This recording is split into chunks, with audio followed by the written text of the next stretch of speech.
Good Monday afternoon, everyone. Welcome in. I'm Chad Sabity. This is a special report as Louisiana's Governor Gov Edwards will soon provide the state's latest updates in the fight against COVID-19 and the possible announcement that we will transition into phase 2 by the end of this week. The governor's at the podium. Let's take a listen in. 3L or 93 Lima. And we were told this morning by the National Weather Service out of Slidell that it has an 80% chance of development into a tropical cyclone. That's now already been upgraded to 90% since this morning. It is too early to know where this system will end up, how strong it will be, but we are told that one way or another, because whether it's this system or other weather that's developing in and around the Gulf, we're going to have a very wet end of the week and weekend and maybe start of next week. And so we need to all be paying attention to that. Very heavy rainfall, so I'm asking everyone out there to be prepared. Go to getagameplan.org. Make sure that you are ready. There are differences between responding to a natural disaster when you have a public health emergency with COVID-19 as we currently do, and obviously when we do not. So we will continue to update you on this disturbance as we get more information, but we do encourage everyone to follow the Weather Channel, the local weather broadcasts, and local officials and so forth. Moving back to today's press briefing on COVID-19, I realized that you didn't have a chance the other day to get all of the numbers because we were having some technical difficulties with our servers or the domain site and so forth. I can tell you today we're reporting 425 new cases. That brings us to more than 40,000 cases total since the inception of this public health emergency. Right now we are ranked 10th of all states per capita for cases, and you know that at one time we were ranked number 2 in the country for that. So I want to take just a moment and thank the people of Louisiana for doing what was necessary to slow the spread and flatten the curve, and then to maintain that effort so that we went from number 2 to number 10. So I just told you we have 40,000 or so cases total. You see it there, 40,341. We also increased today the number of presumed recoveries, and we are reporting 31,728. That's obviously a positive sign going forward as well. Sadly, today we are reporting 4 deaths, but as you know from being in these meetings and receiving these numbers for the last few months, that is a relatively low number of deaths. And so that too is encouraging, but for those families who lost loved ones, obviously still a very, very serious thing, and so we should offer up our prayers and our condolences. That is the lowest number of deaths reported since March the 22nd. We have 661 COVID patients in the hospital today. That is the lowest since March of 25th. Overall today, with the testing effort, we've completed more than 387,000 tests. Today, report 3.5% of the tests for today were positive, and that was on 12,261 tests. As anticipated and as I announced last week, we did exceed our goal of 200,000 tests administered in the month of May. We ended up with 206,858 tests. So that was well in excess of the 4.3% that we had set as our goal. So in the month of May, we more than doubled the tests that we administered in the month of April. And I would remind you that the minimum goal that the CDC recommends is 2%. So we're more than twice that, and we intend to continue testing at least that level going forward. We've also reached our goal of 10% positivity or lower on new results for the last 24 days. And we're getting really close to being at 10% overall since the inception of the testing many weeks ago. I spent the weekend digging into the data in close coordination with the Office of Public Health, with Dr. Bu and Dr. Phillips at the Department of Health, with the Fire Marshal, and with many others. And I'm pleased to report that we are seeing signs of progress. Louisiana is headed in the right direction, but I have to caveat that by saying there's still a lot of COVID-19 in Louisiana. It's in every community across the state, and so we still have work to do. We still have some restrictions that have to be in place, and as I've said so many times, we're not going to be fully back to normal for some time, and certainly not likely until we have a vaccine that is safe, effective, mass-produced, and then administered to some significant percentage of the population. But we are moving in the right direction. We're ramping up our testing, we're ramping up our contact tracing, and you're going to get much more information about this from Dr. Bu in just a few moments. But it doesn't mean that every region of the state is doing equally well, although we have less regions of the state today that are somewhat problematic than we've had in the past. There are a couple of areas where we need to continue to monitor very closely, but the truth is we plan to monitor every part of our state very, very closely. That's the whole purpose of the increased testing and the contact tracing. But you'll get that information from Dr. Bu in just a moment. But with that being said, I do believe and have made the decision that it is appropriate to transition into Phase 2 on Friday of this week when the current proclamation terminates. And so on Thursday, I will be signing a new proclamation to move the state into Phase 2. And at this point, I'm going to invite Dr. Alex Bu to come up and go through some slides with you. If you've got questions about those particular slides, I would ask you to ask them of Dr. Bu while he's here at the podium. When he comes back, when I come back up, obviously I'll conclude with some remarks, and then I'll take your questions. Thank you. Thank you, Governor.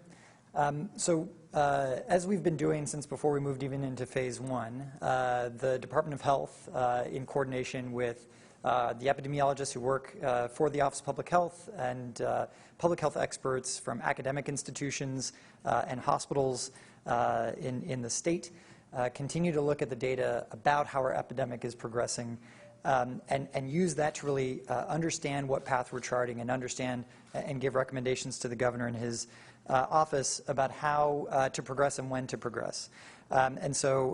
Just going through the same information, and this will be the third time that you've seen us present the data this way.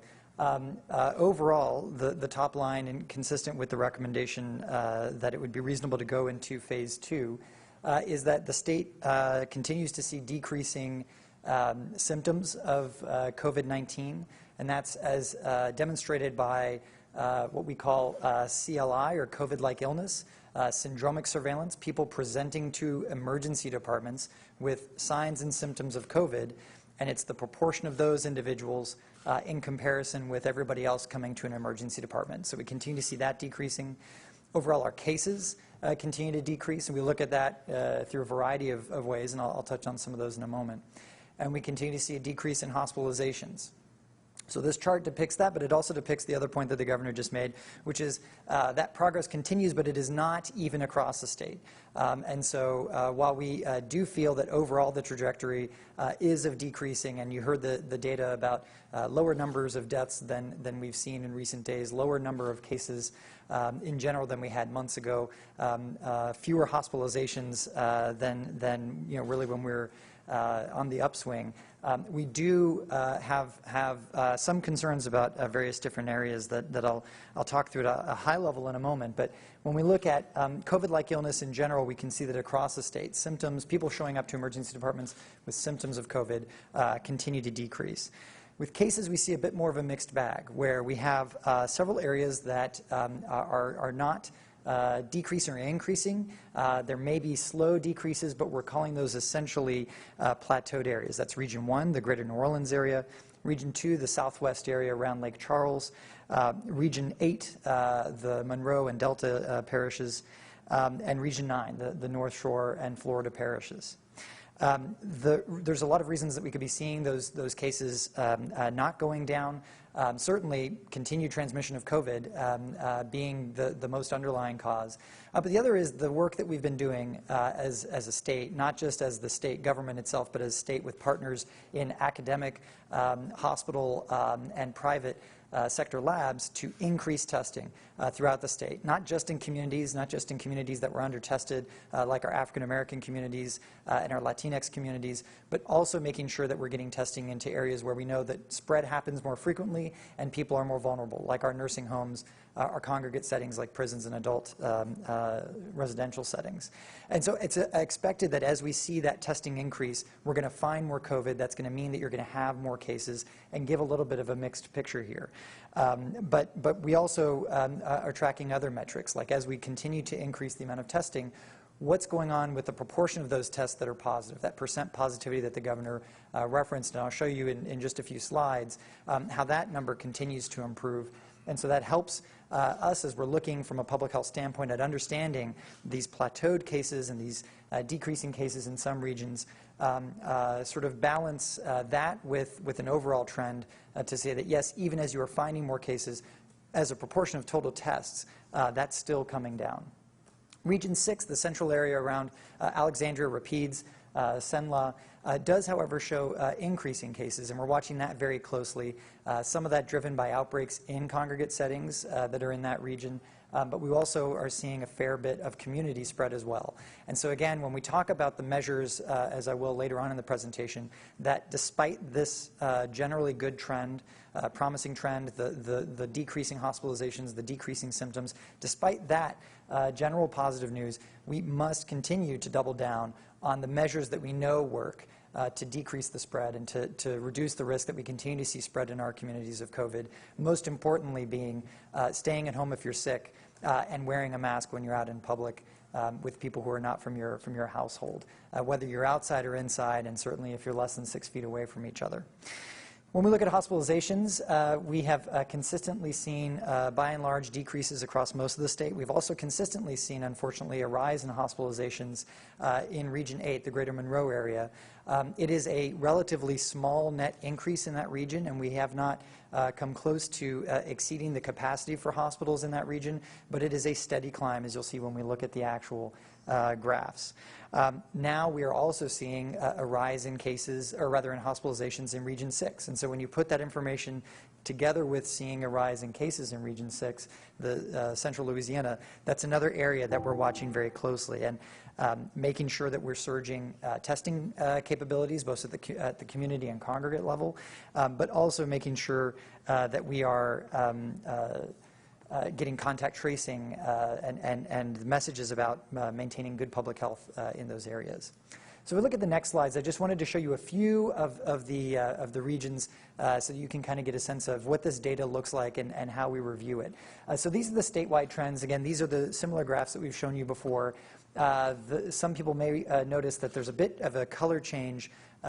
Sorry for individuals who are colorblind, because it is a red-green map. But there is a bit of a change to the middle epi curve, in that now the CDC is giving us criteria on which to say there is a decreasing trajectory or a rebound, which is red. And so you'll see that alternating red and green in certain regions. But overall, as a state, you can see that the symptoms on that curve at the top, cases on that curve in the middle, and hospitalizations on that curve at the bottom are trending down. If we move on to the greater New Orleans area, Region 1, you'll see that the pattern is the same, maybe a little bit more extreme. We know that the Region 1 has done a really excellent job. Certainly the place with the earliest epidemic, the place with the highest rate of rise early in Louisiana's epidemic, but also really great concerted effort to dramatically turn that around and see a decrease. And as you can tell, when I described Region 1 as a plateau for cases, that's really because you have this long tail that we do think over time will continue to decrease. But just looking at the slope, it's relatively flat. Symptoms and hospitalizations, however, are down. Now, if we compare that to Region 6, a region where we have more concerns with the trajectory of cases and hospitalizations, you see that when we're looking at symptoms, largely as a result of smaller populations, the graph for symptoms is a lot more active and not nearly as smooth. And we see that in general there's a downward trajectory, but certainly not the kind of smooth line downward and continued decrease that we'd want to see. So watching that very closely.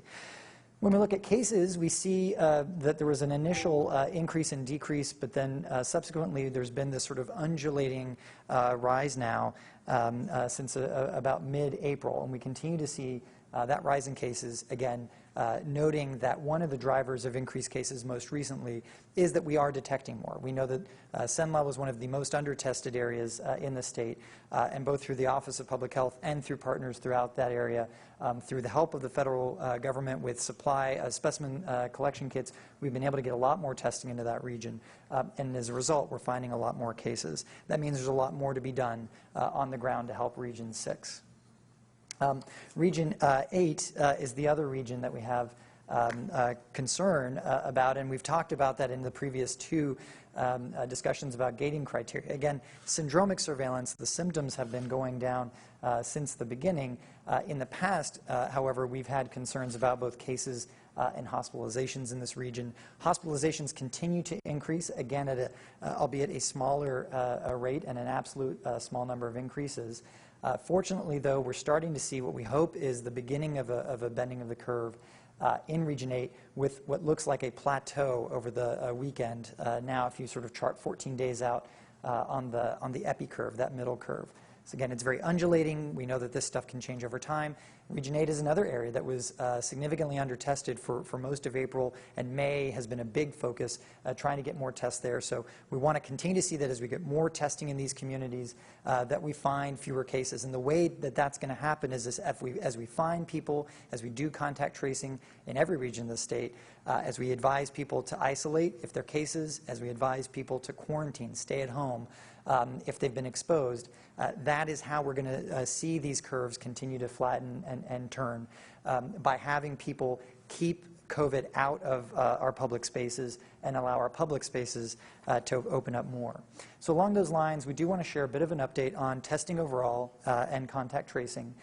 As you heard the governor announce, we had set a goal of doubling the amount of testing that we did in April at the beginning of May. This was a key goal that we shared with the White House and led to their support for the specimen collection kits that have helped us achieve this goal. But that's sort of a necessary but not sufficient tool to get to where we need to be with our testing. And the real drive was people across the state, academic partners, private labs, facilities themselves really standing up and partnering with us to get people tested in large numbers and to reach communities that we hadn't had enough reach to in the past. As a result, we did, one day early, achieve greater than 200,000 tests reported to the state in the month of May. And importantly, as we saw that rise in overall tests, as depicted by this yellow-orangish line on the graph, we saw a continued decrease in the percent positive results coming back, as depicted by those blue bars in the graph. And so that's what we want to see. We want to see that we're getting tests out enough that it's changing behavior, changing our ability to influence the dynamics of COVID-19, and see fewer and fewer cases returning positive back to us. One of the ways that we do that is through contact tracing. We've been doing that since the beginning of the outbreak, but as you all know, because of resource limitations and the pace at which cases were rising early in the epidemic, we have not been able to do statewide contact tracing in the way that we wanted. Moving into phase 1, and right before, we really surged our capacity as a state to engage in contact tracing so that we could move into a suppressive mode, where what we're really doing is, as we find a case, reaching out to those people, ideally within the first 24 hours of being notified of that case, giving them counsel and advice on the protective measures they need to take for themselves and anyone that they're living with, certainly to isolate, and then also trying to find out who might have been exposed as a result of their infection, and reaching out to those individuals, those contacts who had been within 6 feet for greater than 15 minutes, so that we could reach out to them and also advise them to stay home, take measures to protect themselves and their family members from exposure, to monitor for symptoms, and if they already had symptoms at the time of our outreach, to be tested themselves, so that we can really try to identify, isolate, and sequester or move out of general public the individuals who either are infected or may become infected. We had more than 250 Louisianans online as contact tracers after May 15th, and have since been able to hire 613 Louisianans to serve in this capacity, with more than 303 of them trained and doing this work. And the training continues. We're trying to get really that full number online. We've also been doing a lot of sharing with the media and other venues so that when people get calls from the Louisiana Department of Health, they're not caught by surprise. This shouldn't be something that causes you a great deal of concern. It's really an opportunity to learn more about what's going on with potential exposure to COVID-19 and to do your part as a good neighbor to help prevent the spread of COVID-19 in our communities. And this will only be successful if people continue to take part, to answer that call, and then to help ensure that we protect our neighbors as much as possible. This is a real opportunity to do what Louisianans do best and look out for each other by doing our own individual part. Our goal is to make sure that we don't just have the capacity to reach everybody, but that we do reach people and that they do answer the calls, and that we're able to not only give them advice on reducing the risk to themselves and to the community, but also importantly provide or understand the resources that they may need in order to be successful in staying at home during that period of time, because we know not everybody has the means to just easily stay in their house for 2 weeks. And so far we've been able to engage over 219 cases and contacts that we referred for further resource support to be successful in staying at home. So as a result of that, with the data again being promising, and seeing the increases in testing, seeing the increases in ability to do contact tracing, we felt it was reasonable to move into phase 2 as we continue to see these trends go forward. And so I wanted to touch a little bit on what phase 2 looks like. The overall big difference between phase 1 and phase 2 is in phase 1 to understand how to maintain strict social distancing of greater than 6 feet amongst individuals, working with the fire marshal's office and understanding how indoor settings are regulated or set up. We'd initially had an occupancy restriction of about 25% for those facilities. And so now as we move into phase 2, that restriction will relax further to allow up to 50% occupancy for most of these venues that you see here. Keeping in mind, the goal should still be to stay 6 feet away from each other. We can be creative about how we do that, perhaps sitting all on the same side of a table at a restaurant, having other people sitting at the same side of a different table at a restaurant. There's going to be net 6 feet managed between those groups, even though there may be more tables now in that restaurant.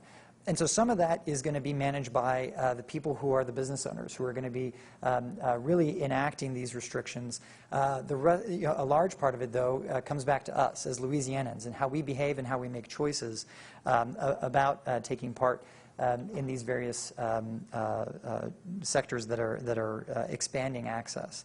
We'll note that in blue on this list we have sectors that are going to be added to the proclamation now in phase 2 that were not open before, and this brings in much more of places like day spas, tattoo shops, some recreational facilities like controlled swimming. We know that we're in the middle of, or we're entering summer, and it's going to be a hot one, and so we understand a desire for people to go out and cool off in any way they can. Again, just reminding people to just be conscious of where they are, be conscious of the fact that pools are going to be required to have individuals watch the pool to make sure that we're not congregating, that we're not in contact, that we're not going to be having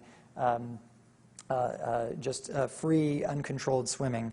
This will still be with health and safety measures taken to reduce the risk of transmissions. Nothing reduces the risk more than staying at home, as we've said previously. And importantly, it's important to highlight that individuals who are at high risk for poor outcomes from COVID-19, so individuals who themselves are older than 65, 65 or older, people who have heart disease, hypertension, diabetes, lung disease, people who have severe obesity, and any reason that your immune system is not working as normal. The recommendation is that for you, you're still essentially in phase 0. You need to stay at home if at all possible. Reach out to friends, neighbors, families to help with delivery of groceries and with delivery of medications. These sectors that are opening up are not really intended for people in those high-risk categories because, again, there is still a lot of COVID in our communities. We estimate about a little over 8,000 cases based on the cases that we know of, but we know that the cases that we know of don't touch all of the cases that are in the state. And so even as we open up these sectors, it's important for us all to be very mindful of the fact that the threat from COVID-19 still very much remains and that we need to take steps to make ourselves and others safe. And on that last point, I would just point out, even if you're not in a high-risk group, you need to evaluate whether you live with somebody or come into a lot of contact with somebody who's in a high-risk group. And as you're making decisions about the risks that you take very much on board that you could present a risk of acquiring COVID-19 and transmitting it to somebody who themselves could have a really bad outcome. We've been fortunate to have the fewest numbers of deaths reported since we began, in the last 2 days. But we want to keep that trajectory. I think nothing would make me sadder than for us to suddenly have that rate increase, and I'm sure that that's true for the governor as well. So there's some practices to make this work, to be able to re-engage the economy, to be able to start this work of restarting our economy that we all have to do. It's not that we can just return to normal life pre-COVID. And the most important thing that we want to emphasize is really the new normal of wearing a mask. That is going to remain until we have adequate herd immunity, until enough of us are protected from COVID-19 that the risk of spread widely is dramatically reduced. And public health experts tell us that without a vaccine, that could take up to 3 years. And so that's something to keep in mind, that we really need to be building in to our mindset comfort with the masks and the use of the mask, and the comfort with telling each other and reminding each other to wear masks. Because what we've learned, especially since in the recent months since the outbreak, is that one of the main modes of transmission of this virus really is through the particles leaving our mouths and nose as we cough, sneeze, yes, but also as we speak, also as we sing, also as we play instruments. These are ways that the breath in our lungs flies out and into the room, and that's how so many cases of COVID are being spread in our communities. Masks are a really critical way of keeping what I'm breathing out, sneezing out, coughing out from reaching all of you, and so vice versa. It's my role as a good citizen to wear that mask and avoid you becoming inadvertently infected, because the other thing that we've learned through this epidemic is that a significant number of us may have COVID-19 and not have symptoms, and thus inadvertently we could be spreading. And that's why, even if you feel well, we do recommend you wear the masks. Would also note that all the good hygiene practices that we've talked about before, we need to continue. Stay at home if you're sick. Even if it's not COVID-related illness, COVID has shown up in symptoms like an upset stomach, or as we've seen with very young children, sometimes what looks like an inflammatory syndrome, where we have challenges with other body parts, other organs in the body. It's really hard to really say something is definitively or not COVID. The safest thing you can do is stay home, call your provider, and get advice from them on what kind of testing, what kind of measures to take. Certainly wash your hands and maintain distance. Again, if you don't need to go out, don't. If you don't need to be close to people that you don't know, don't. And when you're going to one of these places that you want to engage in the public, if you see nobody's wearing their masks, if you see that there's too many people, they're not adhering to the guidance that the Office of Public Health, that the State Fire Marshal has provided, do your job as well as a consumer in not patronizing that area. Don't put your life at risk for something like a bowling game. You need to look and see, does this look safe? And that's going to be how we make sure we all are doing what we can to reduce the spread. Again, most importantly, we want to reduce the risk for the most vulnerable amongst us. And so I just want us to be conscious, and we'll continue to provide more guidance on not only taking measures to reduce our risk if we ourselves are high-risk individuals, but thinking about the people around us, the people that we interact with, people that we live with, and not putting ourselves at risk if we could transmit COVID to them. And for employers to think about, who do I put on the front lines dealing with customers, making sure that we're not putting high-risk populations on the front lines and at risk, making sure that we're also asking people who themselves are not high risk on the front lines, do they themselves have people who are in high risk in their households, and are there other positions in my business that I could put them in that would reduce their risk of transmitting something that they get at work to their family members and result in a poor outcome. So there's a part of this that all of us can do, and I appreciate the continued support of the public who by and large are wearing masks and doing all of these measures. And as we move into phase 2, we need to redouble those efforts and continue to work to reduce the spread of COVID-19. So thank you. And so with that, I'm happy to take any questions. Sam. I think you said the state has reached out, it's reached 219 contacts or cases. I guess I'm wondering, that seems really low considering we've had more than 6,000 cases since May 15th. And if you've reached out to 90% of them, that's like 5,400 people. Is that just a really low rate, or am I reading that wrong? Sorry, those are individuals who are getting resource coordination. So of the people that we reach out to, most people are able to stay at home through their own means. They have family members or others who can support them. 219 is the number that needed a bit more, whether that's housing support, food support, these other social supports that are really critical to being able to be successful in staying at home for isolation or quarantine. So there's how many of that 90% you actually reached? I don't off the top of my head. I can tell you that we do have challenges with people not answering the phone, even though it says LDH. I can tell you that even when we do reach people, many people don't always remember the numbers of people or the names of people that we're trying to reach. And so one of the things we talked about before we started contact tracing, we continue to do, is try to gather as much data, not only from within the state, but from other states about what's successful, how can we improve the impact of contact tracing, because that is really our critical weapon against COVID-19. And so we are continually trying to learn from it to make it more effective. Other questions? Please. As far as the assisted living facilities and things like that, they were included in nursing homes. So we were posed the question, why were the assisted living centers kind of lumped in with nursing homes as far as not having visitors and things like that? So in general, when we think about congregate settings, there's sort of two risks that we worry about. One is the risk of transmission within that setting. We know that there's a significant amount of asymptomatic spread from COVID-19. Studies from the New England Journal and others have shown very high levels of people who have no symptoms that are later found to have had COVID or have active COVID. That presents a real risk in a setting where we're going to be in very close contact, but we're not necessarily able to keep ourselves separate. So in that way, an assisted living facility is somewhat similar to a nursing home. Nursing homes present another specifically unique risk category for bad outcomes for the people who actually live there, because either they're more likely to be 65 or older, or they're more likely to have one or more of those underlying conditions that put them at a higher risk for a severe case of COVID and potentially death. And we've had a significant number of our deaths in state associated with those nursing homes. So we're trying to certainly address both of those.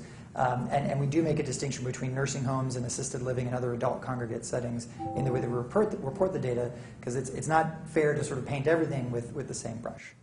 Another question, museums like the Knock Knock, not open, but some other areas, parks, etc. are open. Why the distinction? So one of the things we have to think about is what's going on in a setting and what makes a certain museum high risk or not. And it really comes down to how is COVID spread. So when we think about any of these settings, it's spread through the air by the things that are coming out of our mouths and noses as we sneeze, cough, and breathe.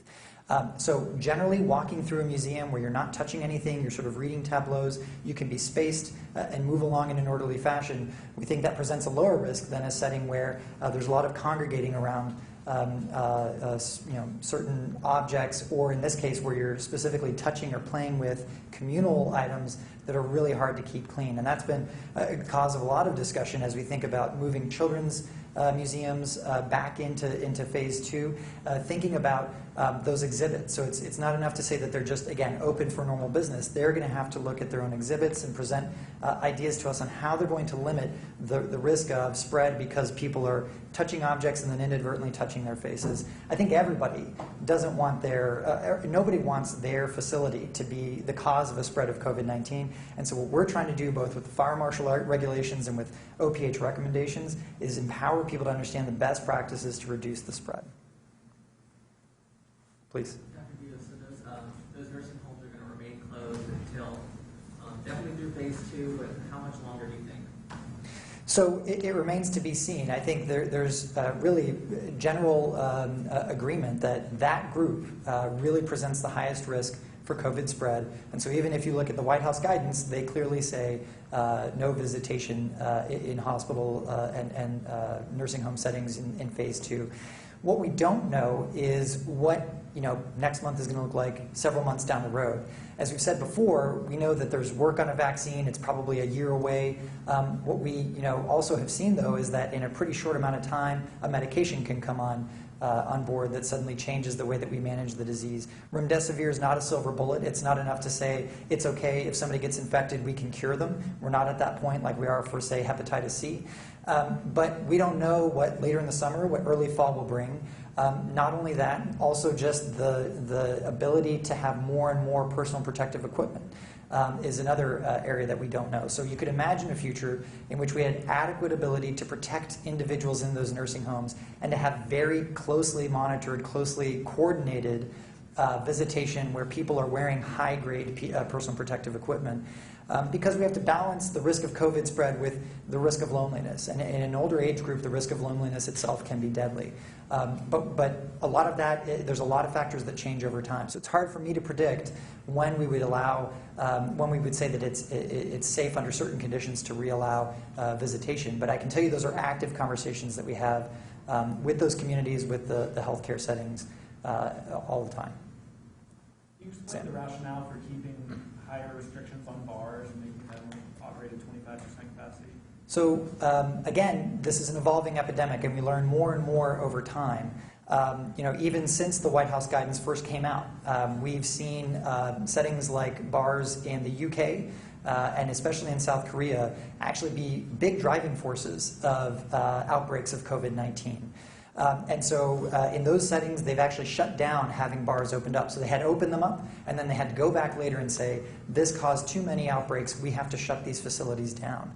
We would rather open in a slow, steady, safe manner rather than to have to snap back restrictions. And so as we were looking at the White House guidance that says bars should open up, and more recent data that clearly shows bars are a very high risk for spread of COVID-19, how do we move forward and try to engage as much business as possible while reducing the risk as much as possible. And again, that's not to say that bars are going to be safe. People are going to have to be very thoughtful as they're in these bars and take those precautions on board. It's really in an individual's hands how high risk or how unsafe any facility is that they go to. But for bars, the restriction is essentially that the patrons will have to be seated at tables at 25% capacity. That both reflects the fact that overall capacity in a bar is regulated differently than in, say, a restaurant. But it also means that you're essentially turning the interior space of that bar into similar to what restaurants were doing as far as having to be spaced, having to be seated.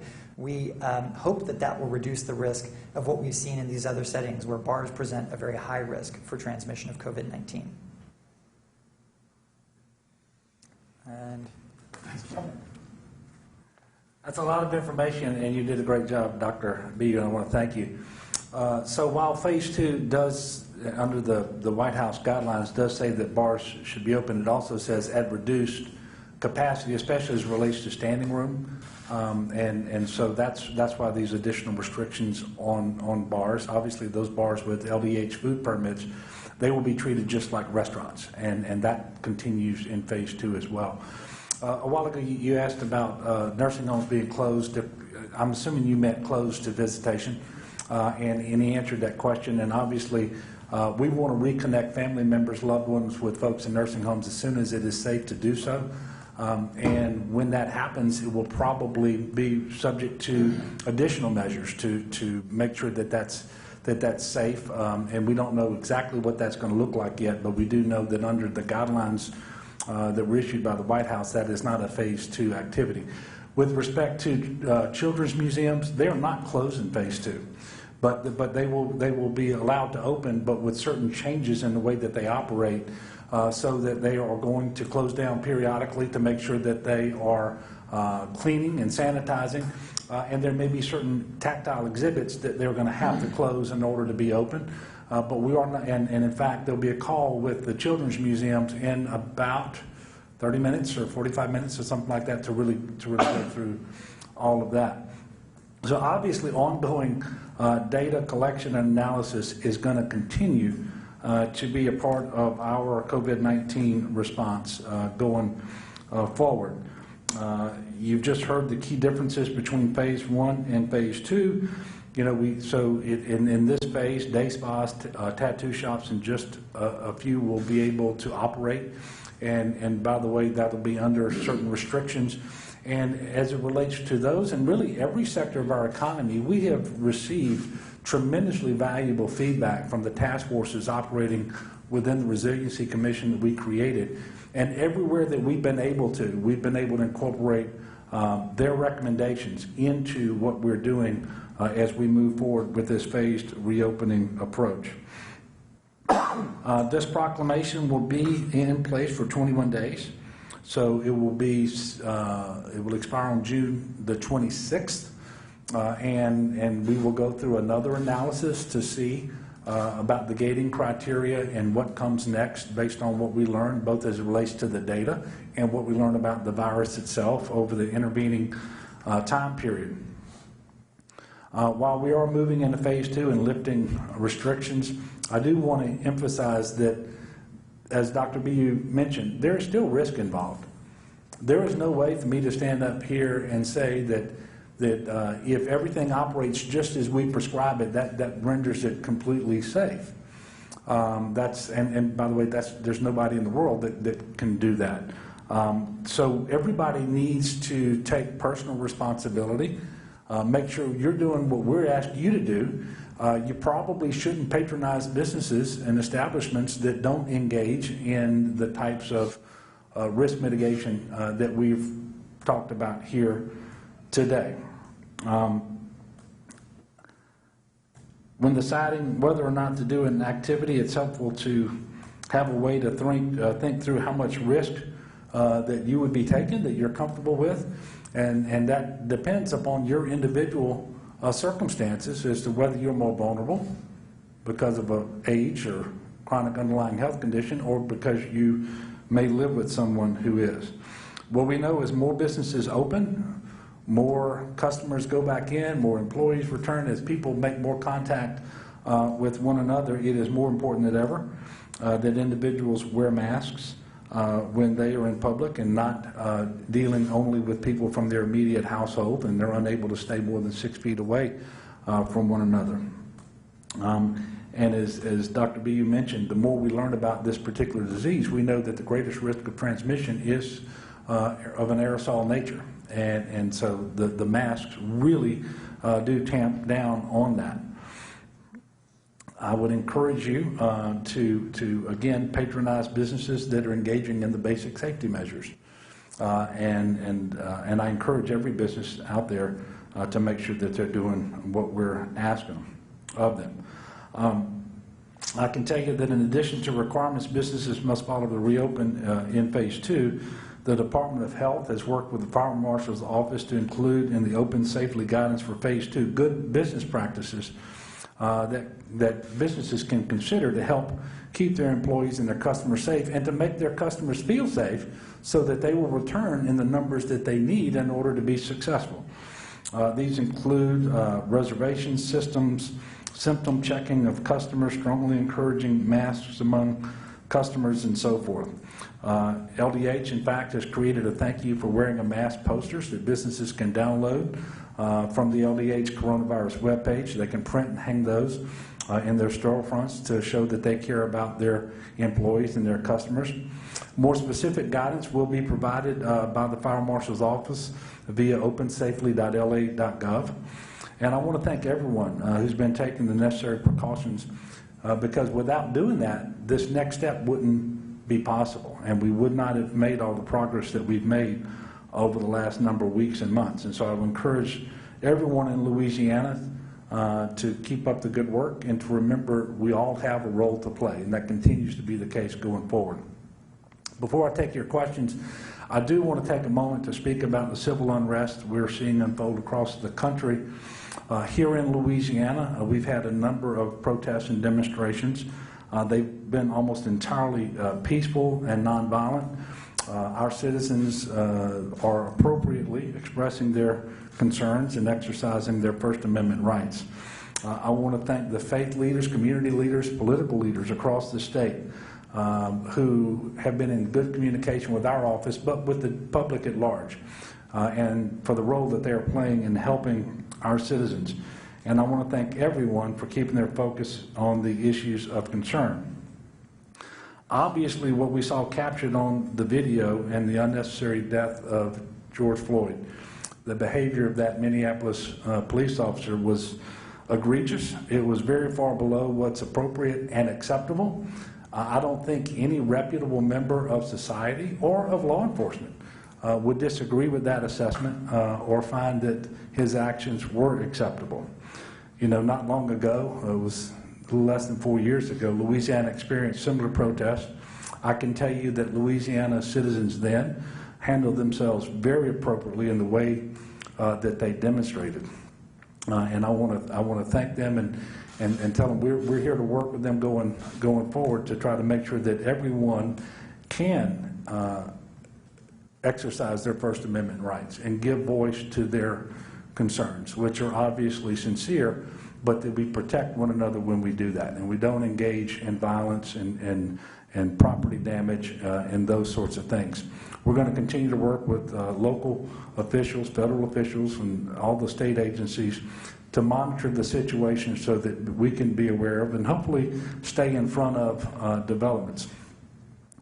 And, you know, since 2016, we've made some strides here in Louisiana. We've worked hard. We've reformed the criminal justice system. We've done it in a bipartisan way. We've also worked to improve the relationship between the community and law enforcement. Law enforcement has changed the way it trains officers and so forth. Still, we know that it's not perfect. We have more work to do, and we're committed to making sure we continue that work. So I do ask for everyone's continued prayers for our state, for our nation, and so that we would focus on the changes that we need to bring in our society and then get those done. So with that, I will take some questions for a little bit. And that was a long briefing, y'all. That's about 50 minutes. Yes, sir.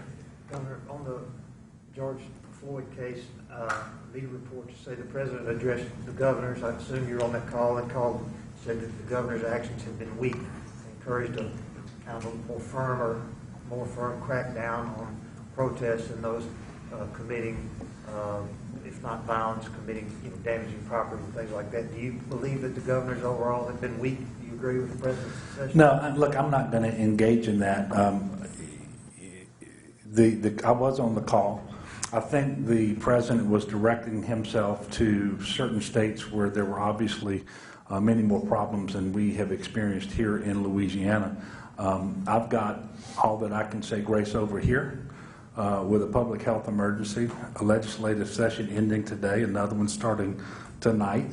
We've got an economy that is not performing because of the public health emergency, and we have our own issues related to these protests. And so I'm just not going to engage in that at all, Greg.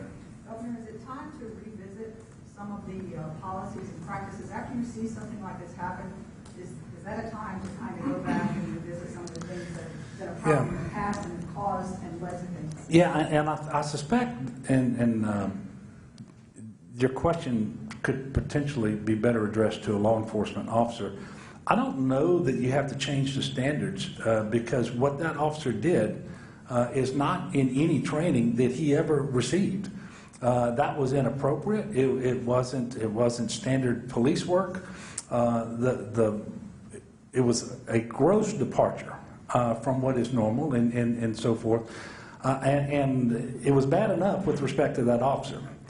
It's made worse by the fact that you had 2 or 3 other officers standing by who didn't intervene and correct the situation on the spot before it ever got to the point of Mr. Floyd's death. And so I don't know that new standards have to be developed. We have to make sure that we're training our officers according to the standards that we have, and that we're not employing officers who shouldn't be police officers. So is it a chance to revisit some of the things?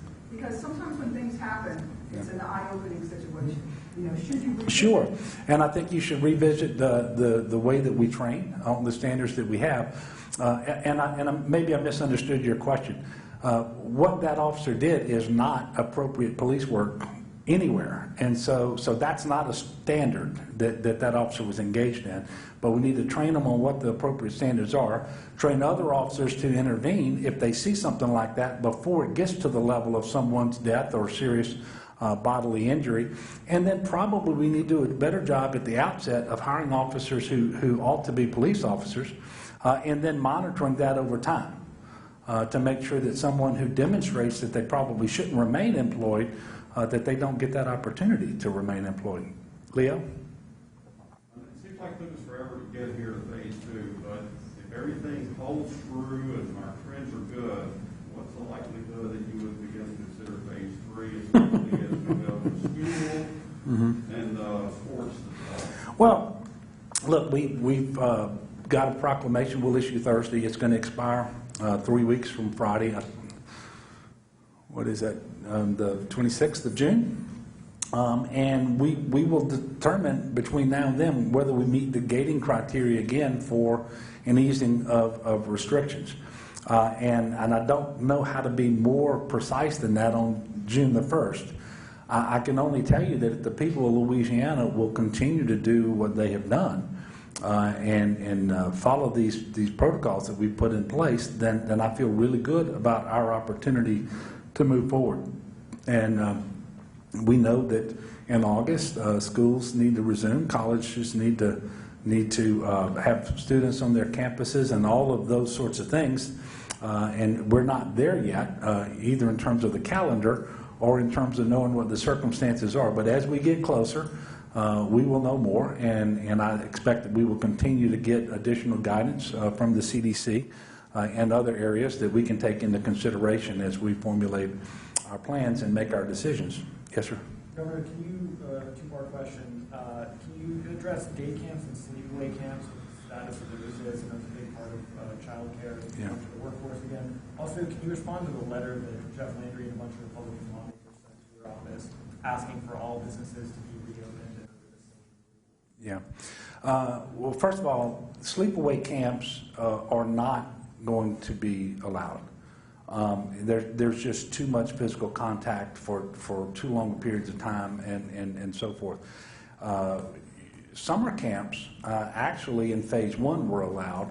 If you recall, we put some restrictions on that with 1 adult and no more than 9 children, asking that they not do assemblies of all the kids present, and that they, whether it's for enrichment activities or for recreation or even for feeding, that's going to change because I think now we're going to be 1 adult per 24.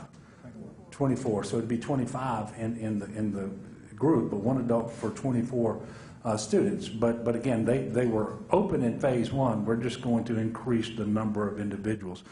With respect to the letter that I got, obviously I got the letter, I think, delivered to me over the weekend. I was happy to read it, and like the people who sent the letter, I too want to make sure that we can re-engage as much of the economy as possible, but as safely as possible. There are reasons why businesses of different types are treated differently, and that's because of the risk involved with respect to the public health emergency. And the decisions that we made all along the way have been consistent with the White House phased reopening guidelines that were vetted by the CDC, and which themselves treat different businesses and different activities differently. And so that's why we did that. That's why we continue to do it. And you know, it didn't just happen in those guidelines. The U.S. Department of Homeland Security, working through the Cybersecurity and Information Security Agency, has actually promulgated at least three, maybe more, sets of guidance on what is essential infrastructure related to businesses. And so we have followed that as well. So it wasn't just in the guidelines, it was also in the Department of Homeland Security information that they have now put out 3 times. So we're doing what we can to strike the right balance between re-engaging as much of our economy as we can, reopening businesses, getting more employees back, getting more customers in, all of those sorts of things with the demands that we have based on the public health emergency. And we're doing it in a manner that is fully consistent with the CDC vetted White House reopening guidelines. And I would remind the folks who sent the letter and everyone else that at the outset of this public health emergency, unlike many, many other states, in fact, every state that had the kind of cases that we had on a per capita basis, and in fact, no other state had the case growth that we had here at one time. But we left all manufacturing open. We left all construction open. Non-essential retail wasn't closed here. There were many other states that still haven't come close to our per capita cases that when they reopened retail, non-essential retail, they did it for curbside pickup. Well, we never closed the stores here. So I would just encourage the folks who wrote the letter to take those things into consideration, and we're going to continue to work with them and others as we move our state forward. Yes, sir. Governor, what would you say to people who naturally get confused with conflicting science? The WHO has said that masks aren't recommended. That goes back to the original science that you and Dr. Adams initially said. And then now the CDC and you and Dr. B all says masks are it's confusing for people to hear different sources and from different science. Yeah, and quite frankly, I'll accept as true what you just said. I didn't know that the WHO may not be advising individuals to wear masks. I will tell you that the guidance here in this country changed on that a long time ago. The CDC initially advised against it, but as they learned more about the virus and the means of transmission, they changed that to advise that we wear masks or face coverings, regardless of whether or not we're symptomatic, by the way. And that's something that I can tell you the Office of Public Health here in Louisiana agrees with. And as we have learned more about how this is spread and the fact that the biggest risk of contracting disease comes from exposure to airborne particles, the aerosol that happens when people speak and cough and sneeze and so forth, it just makes it pretty clear to me that wearing a mask is essential. If we're going to keep a lid on the cases as we bring more and more people into contact with one another and reopen businesses and get places of worship functioning at a higher percentage of occupancy and all of those things. And so I guess there's always going to be some degree of confusion as guidance changes over time, but the guidance on the mask has been clear for many weeks now. It's consistent here in the United States of America, and everything we're learning only makes it more important, not less, going forward. Yes, ma'am? Governor, the legislative session is ending. Do you have any comments on what has been accomplished in your mind, and has any agreement been reached on tour reform? Well, you know, I know that there was meetings that continue to happen. I'm not aware of an agreement on Senator Talbot's bill before I came in here. There are discussions taking place. Obviously, the legislature is going to go into a special session tonight because it didn't take up the money bills and many of the essential things that we need as a state to move forward. And I will have more comments about what the legislature did when it concludes its work and we know the bills that passed and have an opportunity to review them. I will tell you it has been a very unique session in the sense that it was interrupted by such a long recess and then the lack of access that the public has had and so forth over the last several weeks. And we're going to take a good look at all of the different bills that get sent up to me by the legislature, and we look forward to having a productive special session because, as you know, Melinda, we have to have a budget come July 1st. We can't run a deficit, and so we have to have a budget in place when the new fiscal year starts. That's critically important, and so we're going to be working with the legislature to make sure that those essential bills that they didn't get to in this regular session are the things that they focus on and get those done in the special session.